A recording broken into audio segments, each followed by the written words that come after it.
السلام علیکم everyone, welcome to YouTube channel all study hub. I hope آپ سب ٹھیک ہوں گے۔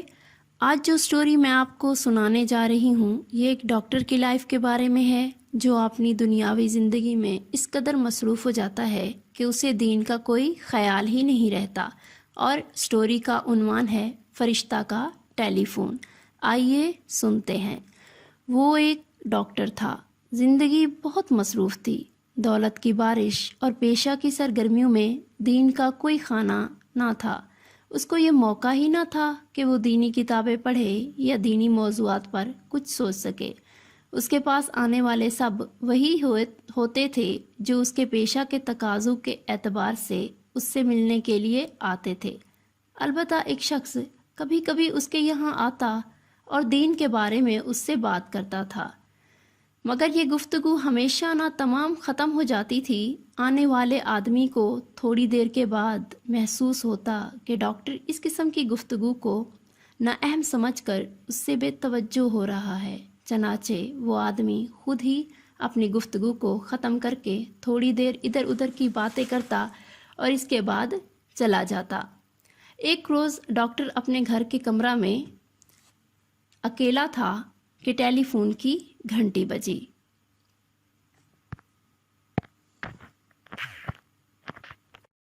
ہیلو کے تبادلہ کے بعد دوسری طرف سے آواز سنائی دی، میں جبرائیل بول رہا ہوں، خدا تم کو بلانا چاہتا ہے۔ آواز عجیب بھیانک تھی، ایسا معلوم ہوتا تھا جیسے کوئی غیر انسانی مخلوق انسانی زبان میں بول رہی ہے۔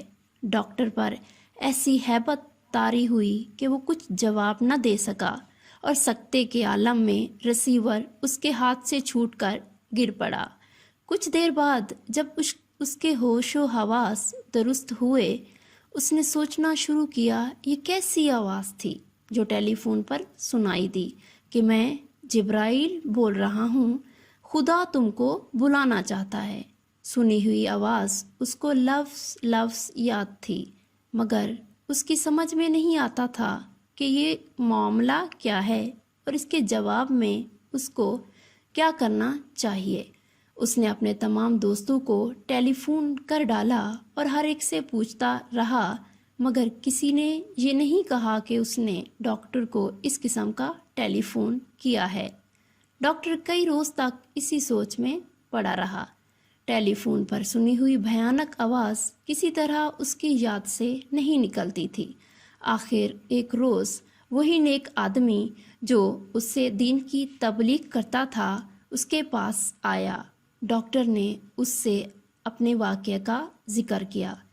آدمی 1 منٹ خاموش رہا اور اس کے بعد بولا، یہ تمہارے نام فرشتہ کا پیغام تھا، اور اس کا مطلب یہ ہے تم کو حج پر جانا چاہیے۔